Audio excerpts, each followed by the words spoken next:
we live in a universe that is alive with stars. Our own galaxy, the Milky Way, has 400 billion stars or suns. There are at least 100 billion solar systems just in the Milky Way. And there are billions of galaxies like ours. The Earth is like a tiny grain of sand on a huge celestial beach, and this isn't the only beach. Why would there only be life on Earth? Excerpt'd presents. Hola amigos, soy Sixto Paz. Hi my friends, I'm Sixto Paz Wells. I was born December 12, 1955 in Lima, Peru.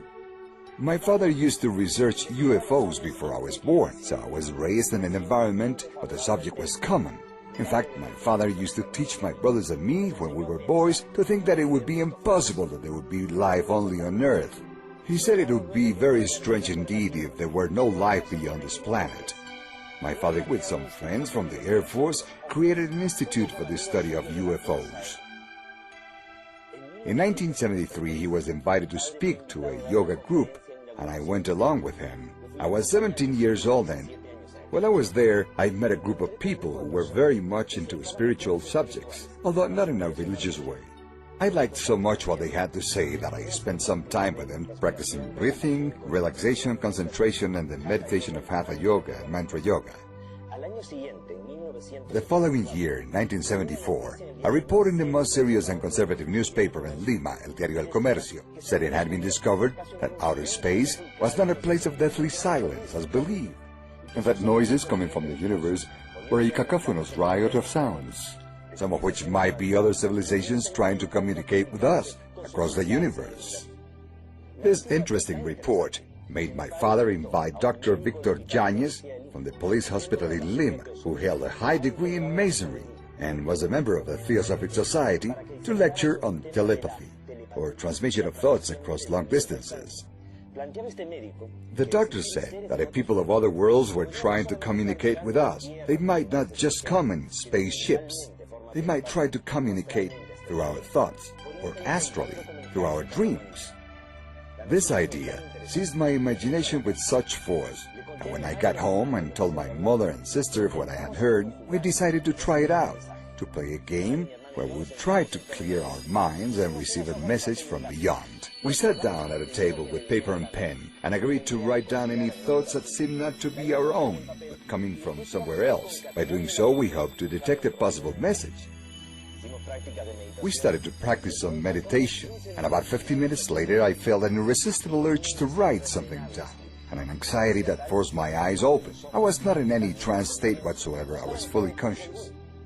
I started writing very quickly. I felt like someone was speaking in my ears, saying, "Living room, good place to communicate. My name is Oxalc. I am from Marlem, one of Jupiter's moons. You call it Ganymede. We will communicate with you, and soon you will see us." I thought this wasn't real, of course. It had to be a product of my imagination. But then my mother and my sister told me that they had received the same message, but they chose not to write it down. I had written it down as I was mentally receiving it. This is called psychography, or automatic writing. Next day, with some friends, we repeated the experiment. This time, though, we asked for a signal. In the course of the experiment, we received instructions to go on February 7, 1974, to Chilca Desert, south of Lima. We arrived the day before to become acquainted with the environment. We didn't want to confuse a meteor, satellite, or airplane with the expected sighting. After darkness fell, suddenly there was a strange brightness. Behind the mountain, everything was lit as if it were daylight. All of us saw a glowing object moving along the mountain crest. When it stabilized on the right side of the horizon, the members of our group started asking each other, "Do you see it?" "Yeah, I see it too." "What is that light?" As it started to descend, it hovered at an altitude of some 80 meters. It projected a light as bright as the midday sun. It was shaped like a disc and had a dozen small windows. We all felt terror, panic. We'd never been so frightened. And yet we all grasped in our minds the message that was sent. They wouldn't come down at that moment because we couldn't control our emotions. Later there would be a time and place. That time came months later when they landed in the desert, and we had the opportunity to see them physically. Anthropomorphic beings, humanoid, similar to us. At the beginning, their communication was all telepathic. Had it all ended there, these experiences wouldn't have much significance. But a Spanish journalist, Juan José Benítez, who today is known worldwide for his Trojan Horse series of books, back then a correspondent for the FN News Agency, was sent to Peru to cover the story about a group of teenagers who claimed to have had contact with extraterrestrials. We went out to the Chilca Desert with him. And at the exact time, on the exact day announced and messages that we had received, this journalist was able to spot 2 UFOs in the sky. To us, they were DAVs, directed alien vehicles. The sighting demonstrated to his satisfaction that it is possible to establish contact with extraterrestrial beings. When he returned to Spain, Juan José Benítez wrote his first book, UFOs, SOS to Humanity. This book made our contact experience known around the world. As the years progressed, our communication with these beings became more and more fluent. We were allowed to receive the information that we are about to share with you, stories about the cosmic plan, extraterrestrial cosmogony, and the origins of humanity. It is the story of how the human being is the result of extraterrestrial genetic experiments, and how, through our biological history, there has been hybridism and crossbreeding, stellar shipwrecks, colonization, and even deportation of aliens to our world. Without considering the extraterrestrial link, human history doesn't make sense.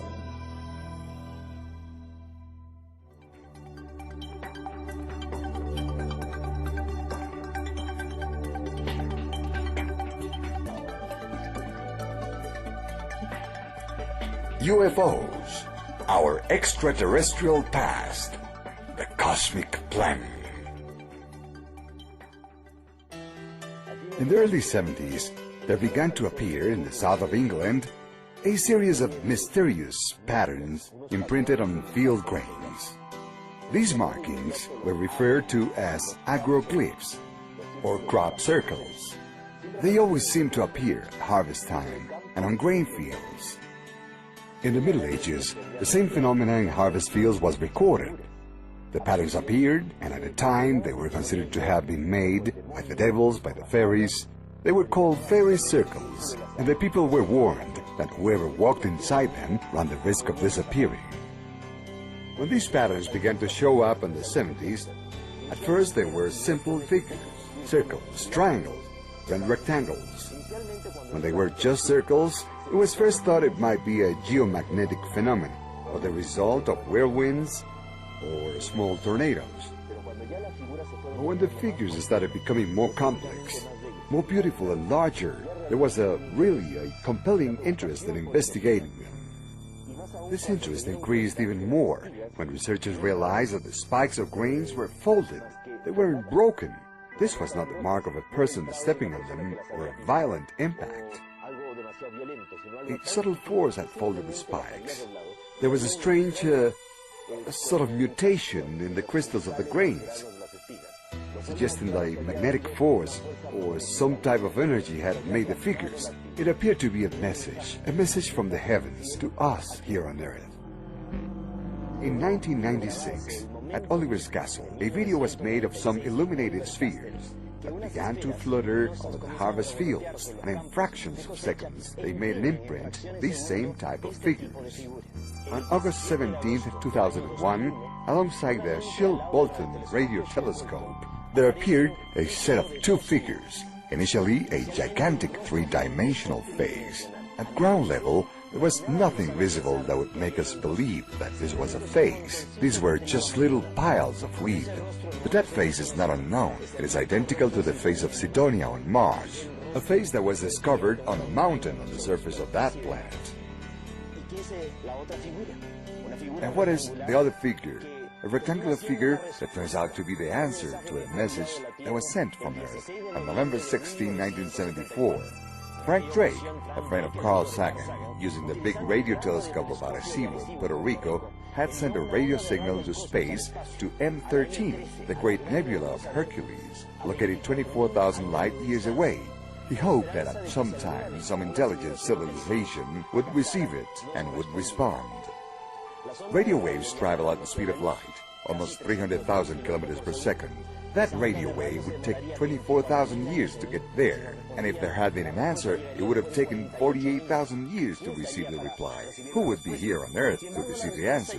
Nevertheless, the answer didn't take 48,000 years, but only 27 years, and not through radio waves, but through imprints on fields of grain. From the figure, it can be seen clearly that these beings are familiar with the elements of communications that exist here on Earth. In this case, the universal language of numbers, of mathematics. They also knew our components of life. According to the genetic code, there are variations on the father's side. It is mutated or changed. This suggests that they are a sort of transgenic beings, or we are a variation to them. The average height of these beings, at least the ones that appear in this design, is 120 centimeters, small with a big head, like many similar beings that have been observed in different parts of our world. In terms of location in their solar system, counting from their sun, they would be occupying the third and fourth orbits and the moons of the fifth planet. But if we look very carefully, they have 9 planets around their sun, a significant coincidence with our own solar system. Perhaps they are not answering from outside our solar system, but from inside, with bases on Mars, Earth, and the moons of Jupiter. Their means of communications is obviously not a radio telescope. That would be a very primitive form of communication for them. The form in this case is the same concentric and tangential circles that appear 1 year before year 2000 at the same place. This shows that in order to communicate with us, these beings had traveled through time and space, through cosmic folds, through interdimensional gates. They could do this because they mastered space and time. The fact that many of these figures appearing in fields in the south of England and in more than 25 countries are related to the latest discoveries of science indicate that there is a follow-up, a supervision of Earth's projects on their part. There appears to be an interest in helping human beings to remember a great deal of information that is already part of our own genetic code. If we were sold on this planet, all we have to do is remember.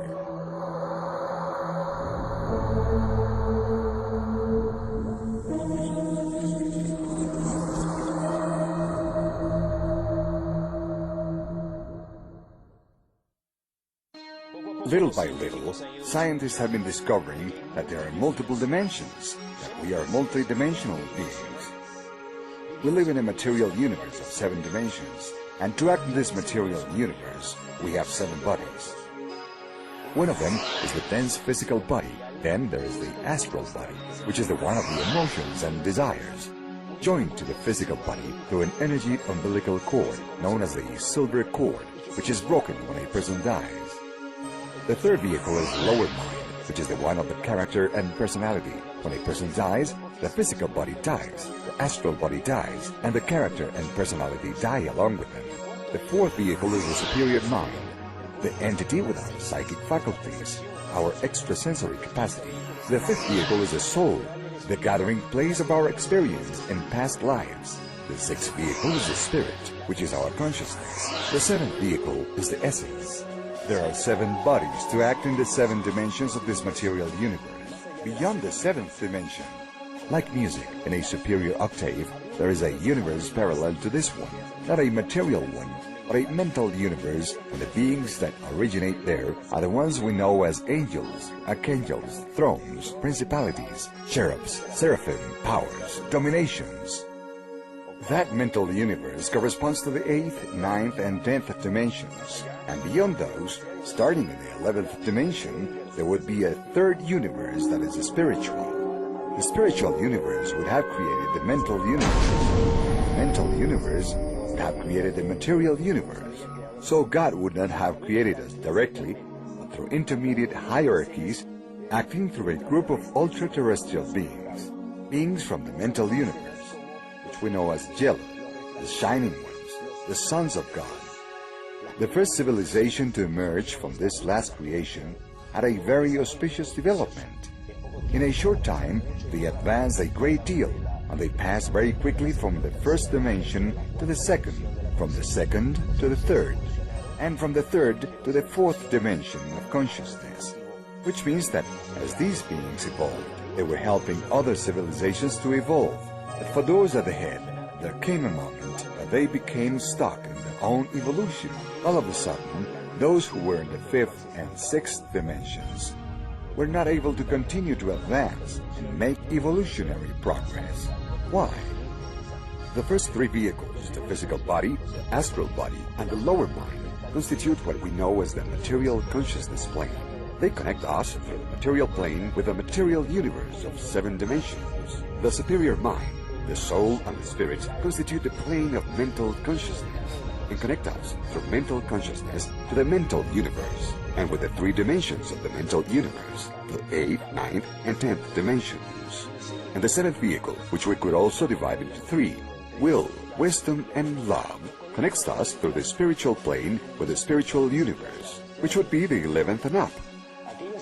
Those civilizations that have reached the 3rd, 4th, 5th, and 6th dimensions of consciousness not only have evolved on the material plane, but also at the level of mental consciousness. They have had a great mental development, but they have become stuck there. They haven't been able to contact the spiritual consciousness, because those who were their guides or teachers were beings of the mental universe. They fostered the evolution and development of the first civilization, this last great creation. So if the pattern and source of reference of the teachings had some limitations, these limitations become evident in the evolutionary development of civilizations. Their evolution process stopped. During the contact experience, the extraterrestrials related how a cosmic gathering had taken place, in which the ultra-terrestrial beings of the mental universe and the Jelle, the creator parents, engaged in a dialogue in order to discuss what mistakes had been made during this last creation. Lucifer, or Luzbel, a very elevated entity of the mental universe, suggested that the mistake was that the evolutionary process was too easy for them, and perhaps not having created the necessary conditions to have an opposition force strong enough to demand maximum effort from these civilizations while they were developing.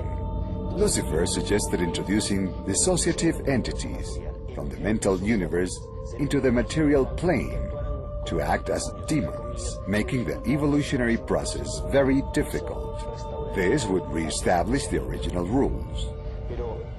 But Lucifer thought that they should work with those civilizations that had already been guided by them, and which they had acted directly upon.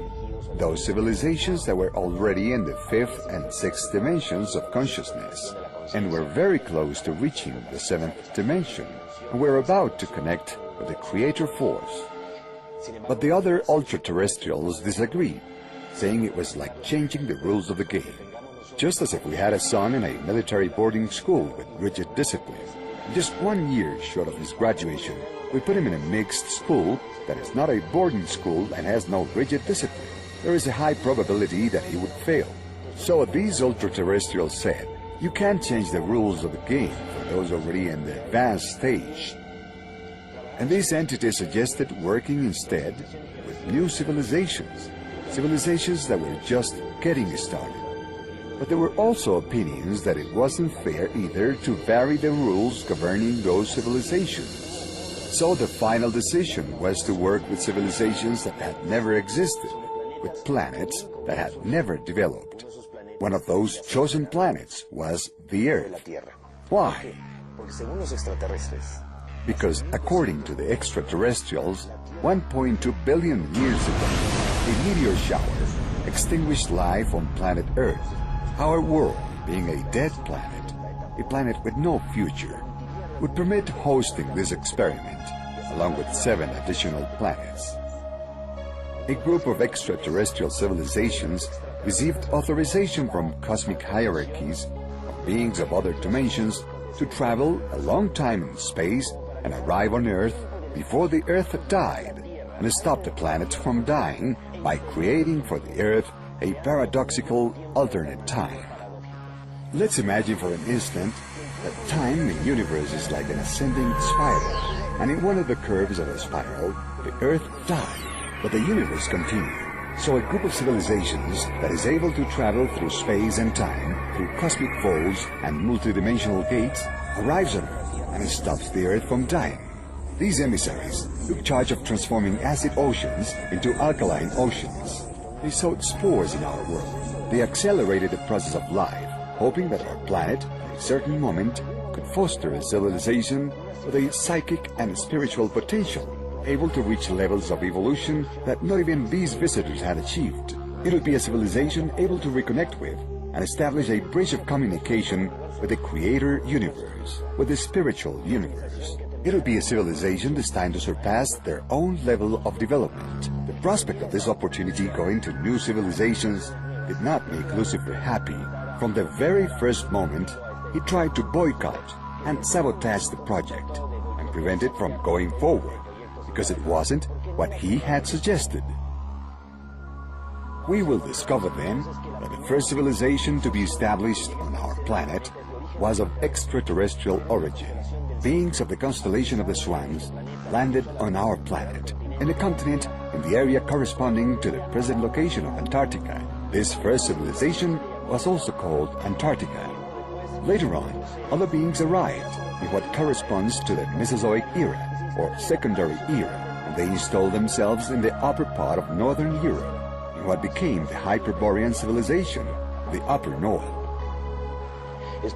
These beings coexisted with an unstable and violent environment, dominated by dinosaurs. They performed genetic manipulation as part of their mission, but then, 65 million years ago, without them being able to stop it, a meteor shower took place. That was a terrible disaster. A cosmic catastrophe was caused by an asteroid of nearly 10 kilometers in diameter, which hit our planet, leaving a crater of 250 kilometers in diameter on the coast of Mérida in the Yucatan Gulf. The impact produced an expansive wave so violent that it wiped out a large proportion of the dinosaurs. Had not this happened, these creatures would have evolved into an intelligent form of life, and today they would be the ones to rule our planet with their intelligence. Our planet was so profoundly affected by the meteoric impact that we could almost say life was extinguished on our world. That's why the Earth was the first planet of the 8 selected for dismissal. 8 planets had been chosen, through per galaxy, from a group of galaxies that rotated around M31, a great nebula of Andromeda, located 2 million light-years from us. So there were 2 planets from each of 4 galaxies in that group.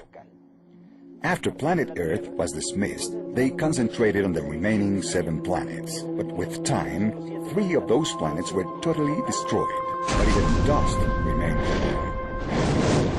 The original 8, the cosmic directors, ended up now with 4. A very worrying fact.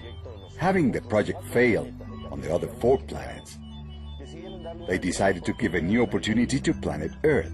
These beings who always travel through space and time for them not being the same as it is for us, came to our world and found out that 80,000 years ago, the Lemurian race, the black race originating from Earth, had evolved to such an extent that they had awakened all their potential, including their extrasensory perception. These human beings were capable of discovering that we were living in an alternate time, different from the real time of the universe, and that that time could be crossed. Part of this development resulted from the consumption of hallucinogenic plants, something that the extraterrestrials frowned on. When the extraterrestrials that had dedicated attention to the development of the other 4 planets found out that humanity on Earth was evolving and advancing, but had done it through a process that they considered unworthy, they decided to come here, some 30,000 to 35,000 years ago, and induce a terrible regression in the form of a collective forgetting or global amnesia on the part of humanity. This is mentioned in the Bible in Genesis chapter 11, when it refers to the Tower of Babel.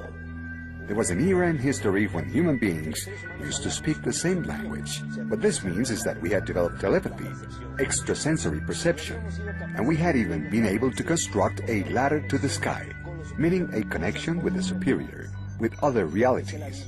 And the Bible says that the Elohim were afraid that to the human being nothing would be impossible.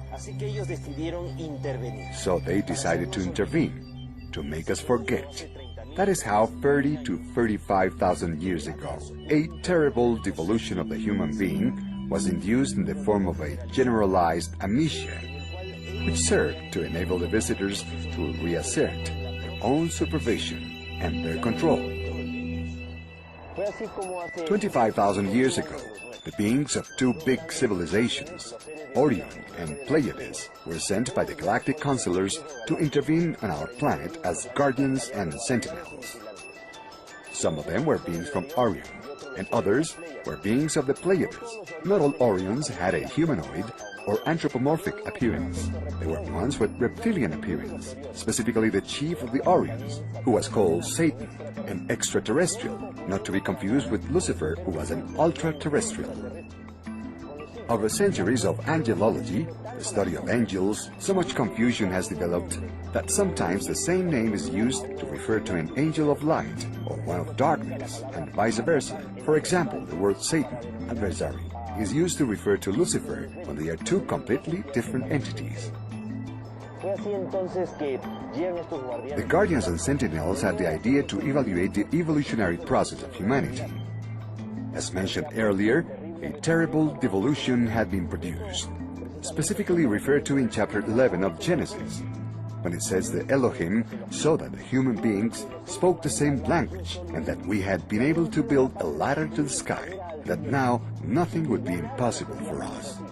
This ladder obviously wasn't a ziggurat, or a tower, or a pyramid, but a psychic and spiritual connection. So they decided to come here and confuse the languages. They made us forget, and that forgetting was a form of devolution as recorded in the cosmic plan. Then the responsibility of these guardians and sentinels was assigned to Satan, who was a loyal follower of the teachings of Lucifer. Satan took a moment to consider that if the project had failed in the other 7 planets, and that if here the experimenters had lost control of the experiment from the beginning, it could jeopardize the cosmic statu quo, the established order. The best thing to do, he reasoned, was cancel the project and end it so that the experiment would not continue in our world. Not all the Guardians and Sentinels were in agreement with Satan's point of view, and some of them stayed loyal to the cosmic plan, while others turned against it. Thus, a tension and crisis arose among the Guardians, initially on the theoretic level, but subsequently became a real war of the galaxies, whose echoes still resound throughout the universe.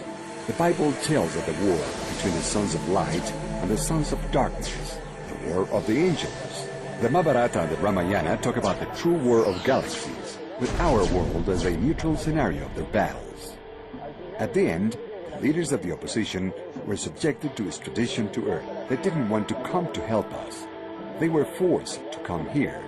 Even though not all the Orions participated with the dissidents, and many of them remained faithful to the cosmic plan, they were replaced by beings of Sirio, a greater clan, who along with the Pleiadians remained as guardians and sentinels. Those Orions who remained loyal were sent to the moons of Jupiter, and they remained there in mining colonies observing our planet, with hopes that someday they could act as planetary instructors and compensate for the damage that their fellows had caused us, or vindicate themselves as a civilization. Those beings that were deported here to the Earth should have changed their attitude, but that didn't happen. From the very first moment, they declared war to the death against humanity, and they tried to keep the cosmic plan from proceeding, so that humanity would not reach a level of evolution that they didn't want, or that they feared that the humans could achieve. They constituted a secret world government, fearsome and negative. These satanic forces started to conspire terribly against humanity, being accustomed to living for thousands of years outside our world. they prematurely became old and died, becoming trapped in a fourth dimension here on our planet. Throughout history, they have influenced many human beings, persons with weak character and weak will.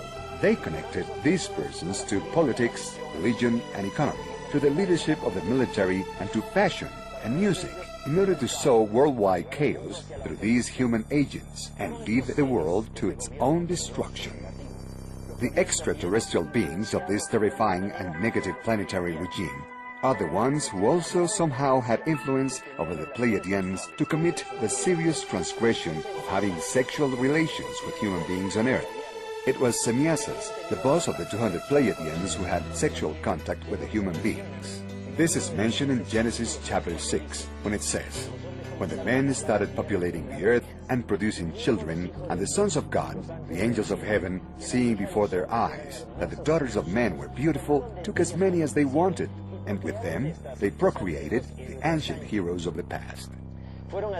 That is how these 200 extraterrestrials had sexual contact and produced hybrids, mestizos, and were reunited in a group of 10 islands, the largest of them, Dondo Island, in the Atlantic Ocean. There they established their capital in Poseidon and Poseidopolis. As Plato mentions in his dialogues, Critias and Timaeus, as well as in the Republic. Such was the knowledge and technology received from the extraterrestrials by the Atlanteans that it allowed them to develop large experimentation labs. They manipulated the brains of dolphins and whales, contributing to the advancement of these two creatures. They also allowed the Atlanteans to travel beyond our world, toward the stars. They had the intention of establishing colonies on Maldek, Termi, Yoma, a planet that would have existed between Mars and Jupiter, and they would use Mars as a springboard to get there, because this would permit the Atlanteans to get far away from the evolutionary process of their planet and wouldn't affect it. They were allowed to pursue it. This is why we found a huge phase on Mars, discovered in 1976 by Viking 1 and Viking 2 in the Sidonia zone. Pyramids were also discovered in the Liceo zone, or what appeared to be ruins of large cities in the Utopia zone. The Atlanteans coexisted underground on Mars with a Martian race that would have received the Atlanteans with curiosity. The technology these Martians received and the great advancement developed by the Atlanteans led to the gradual decimation of the Martian civilization. It also attracted an asteroid of erratic orbit called in those times Marduk. It would have crashed against Terma, Yoma, or Maldek, and the resulting meteor shower would have rained destruction on the colonies of Mars. That same meteoric shower would have reached the Earth, first making impact on the Moon. The Earth trapped two big fragments that remained for a time as additional moons, meaning that at a certain moment of planetary history we had 3 moons. Those additional moons would subsequently have been absorbed by the Earth. One of them crashed in the Pacific Ocean, leaving as an imprint the Philippines basin of 11 kilometers in depth. Later, the other moon fell in the Caribbean, leaving as impact the Puerto Rico basin of 9 kilometers in depth. This created a zone of magnetic aberration, where the line forces that go from pole to pole tend to curl, forming whirlwinds and vortices of electromagnetic forces that collapse space-time, opening gates to other dimensions. These great destructions would have caused the last major glaciation, 11 to 12,000 million years ago, and would have covered the Antarctic with ice. The Antarctic was a continent that was going through the last period of Lemuria, the period of Mu. This was the greatest advancement of the original black race on our planet. This was the greatest advancement of the original black race on our planet, after the intervention of the Guardians and Sentinels. The Lemurians had then to be rescued and taken out of there. They were taken to Mesoamerica in what is now Mexico, and that's how the Olmec civilization emerges. The last archaeological discoveries made in the state of Guerrero, on the Pacific coast of Mexico, demonstrate the Olmec culture was thousands of years older than we originally supposed, and that would explain their Negro facial features. The Olmecs also appear in stelas in great stone sculptures driving spaceships, something that later we will see repeated in the Maya civilization itself.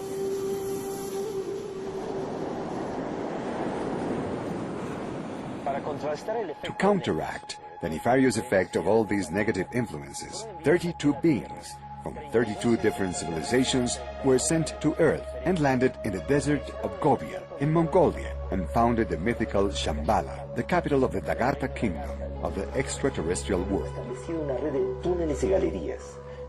A web of tunnels and galleries was established, where large deposits and files of knowledge of the lost history of humanity reposed, in hopes that someday men of goodwill could have access to such knowledge. We could all awaken our consciousness and remember the mission that has been assigned to us in the cosmic plan. Learn to love and teach others to love. Love in its supreme exaltation, in its essence. After the disaster that supposedly destroyed Atlantis in the last period of Lemuria, the extraterrestrials, the guardians and sentinels, decided to accelerate the process of humanity, and that's how they concentrated their efforts in Mesopotamia, where the Sumeria project emerged.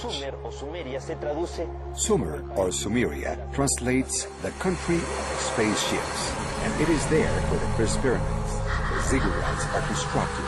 They were not astronomical observation towers or temples. They were towers of ascent and descent for spaceships, just like today we have been able to interpret from the clay tablets written in ideographic symbols and cuneiform that have survived to our days. In the Sumerian era, small city-states emerged where the extraterrestrials decided to work with large collectives of people, giving them instruction and knowledge, but discouraging dependency. The Sumerian civilization achieved a great level of development, and the Sumerians themselves elected the Patesios, the Elsios as representatives of the people to maintain fluent communication with the An, the goddesses of the sky, who would visit from time to time. During each of their visits, a fluid exchange of information and knowledge took place. During each of their visits, a fluid exchange of information and knowledge took place. Back then, the planetary quarantine imposed by the guardians and sentinels was not that rigid, allowing not only Ans, the gods of the sky, to arrive here with good intentions to further the cosmic plan, but also the Anunnaki, the sons of the prince, reptile-looking beings connected to Satan and its satanic forces, who from time to time would act in our world in a very negative fashion, trying to conduce the Sumerians to fight against each other. Great wars were incited, and they encouraged very violent developments of peoples like the Sacarios, who ended up exterminating and destroying the Sumerians. The Sumerian project, working on a wide collective group of people, failed, because finally, at the end, dependencies had been created anyway. They were paying too much attention to the return of the Ans. The extraterrestrials, the guardians and the sentinels, and the planetary instructors decided therefore to work with an elite group of individuals. They chose for this the Egyptian priestess, heirs of the knowledge of Atlantis, survivors of the Atlantia, who came to Egypt with extraterrestrial knowledge because there were extraterrestrial colonies in Egypt. Survivors of Sumeria settled there, so all that sum of knowledge and information was going to emerge as the great nation of Egypt. When still the rest of humanity was in the Neolithic age, the great Egyptian civilization appears. The great achievements of a civilization never occur at the beginning or the end, but at the height and splendor of development. The greatest development, extension and expansion of Egypt was between the 18th, 19th, and 20th dynasty of the new empire. Nevertheless, in that era, there isn't anything similar to the pyramids, which are of the 3rd and 4th dynasty, especially the pyramids of Cheops, Khephren, and Cerinos, the most famous, which date from the 4th dynasty. For these to be from the old empire, the most ancient Egyptian period, is impossible. This demonstrates that there is a connection with these beings from the sky and with the remaining Atlantis. Los sacerdotes egipcios The Egyptian priestess, after receiving this superior knowledge, were supposed to retransmit it to the people, sharing it in a way that was comprehensible, in a way it could be understood. Nevertheless, with time, the priestess, instead of sharing it with others, kept it for themselves, for self-education, and when initiating others, they didn't share all they knew, maybe because they considered that the others weren't worthy, or because they didn't want them to replace them in their work. The knowledge consequently started to become diluted, and it reached a point when knowledge was lost.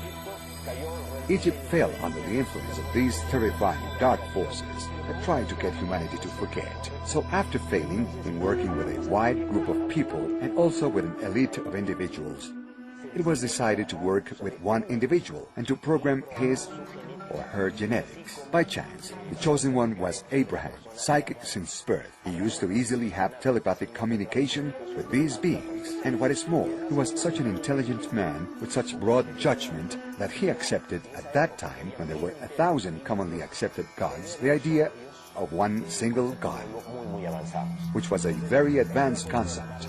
The idea became to program Abraham's line of descendants, and you can see very clearly that all through the sacred history there is evidence of serious genetic manipulations or interventions of these beings. For example, Abraham was not able to have children with Sarah. Nevertheless, with the help of those from above, they finally had Isaac. Isaac married Rebekah, but Rebekah was not able to have children either. Nevertheless, with the Lord's help, she conceived Jacob and Esau. Jacob married his cousin Leah, and then Rachel, the one who he really loved, but she was sterile too. But with the help of these beings from other worlds, she finally conceived Joseph, he of the premonitory dreams, he of the talent of prophecy, the one who interpreted the Pharaoh's dreams. Samson was the son of sterile parents, Samuel the same. Mary the Virgin was the daughter of Joachim and Anna. They were not able to have children. With intervention from the heavens, Mary is born, creating conditions for the birth of Jesus Christ, who was not an extraterrestrial, but an extraordinary terrestrial. The New Testament tells the story of Jesus. Jesus had been a person, a human being on the earth, who through multiple reincarnations on this planet had reached a high evolutionary level. He did not need to reincarnate. However, out of love for humanity, he accepted his destiny to come back.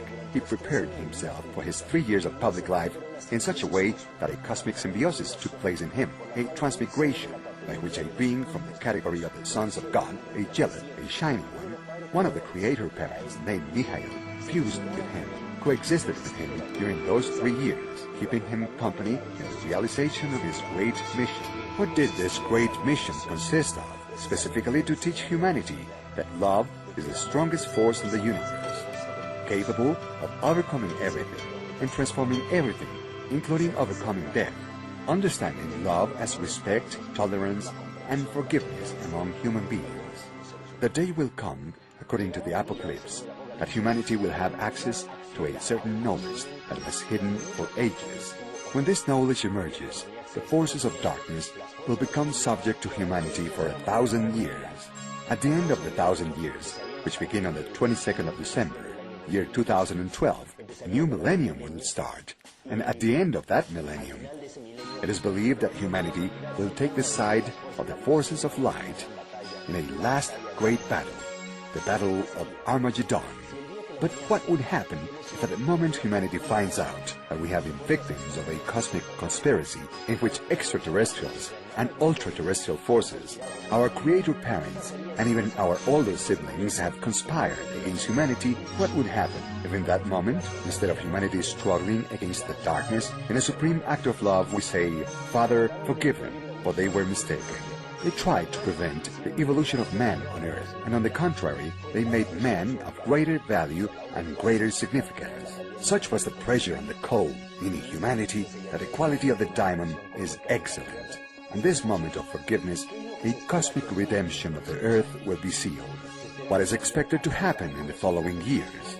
Humanity will access knowledge that was hidden. A wealth of information will come to light. Information that has been hidden by the governments and by religions. The enlightenment will be so profound that many people won't be able to resist it.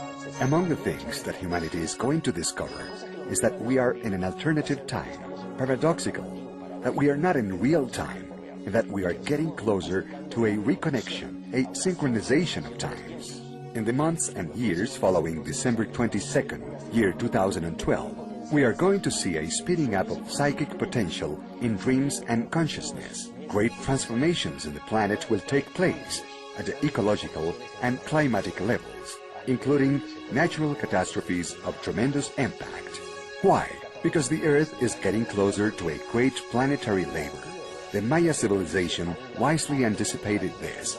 They considered that starting in the year 2003, each year symbolically will be like a month of pregnancy, leading to a great planetary birth. That great labor has been foreseen as taking place between now and December 22nd, year 2012. Will humanity be capable of fulfilling the great mission that it has been assigned? Will we really be capable of all-important moment of cosmic forgiveness? How will we be capable of such a gesture if prior to that we are not able to exercise tolerance and to forgive and accept our family and others the way they are? Today, the terrifying forces are trying to encourage whatever it takes to destabilize our civilization. Racial hate, ethnic hate, religious struggles and confrontations. We are at the most propitious moment in human history to demonstrate a real spiritual level in our striving for unity and diversity. We should emphasize everything that unites us and not what separates us. Remember that we are human beings and our home is planet Earth, a planet predestined to be the light for others, the light of the cosmos. We are not the center of creation, but we are at the center of a cosmic expectation. Otherwise, so many extraterrestrial civilizations wouldn't have been coming since immemorial time to our world. We are living the most extraordinary moment of human history, a great defining moment. It is also the time of a great awakening. Either we succeed at passing through these events, or we will simply not achieve the goal. Not a lot of people are needed to change the world. The Hopi Indians, or Pueblo Indians, talked about 144,000 sun dancers who had to remain dancing through a night of darkness to ensure the birth of the next day. The Apocalypse teaches us about 144,000 people who washed their clothes, meaning that they awoke their consciousness. Relatively few people are needed to change the world. What is needed is that all those people who are evolving and growing give their best and remain constant and committed to the process of change. Let's remember that we live in a universe without limits. The only limit is our own ignorance. Don't believe anything you have heard. Think, reflect, but the most important thing is to feel, because the truth is inside of everyone. Ya que la verdad está dentro de cada uno.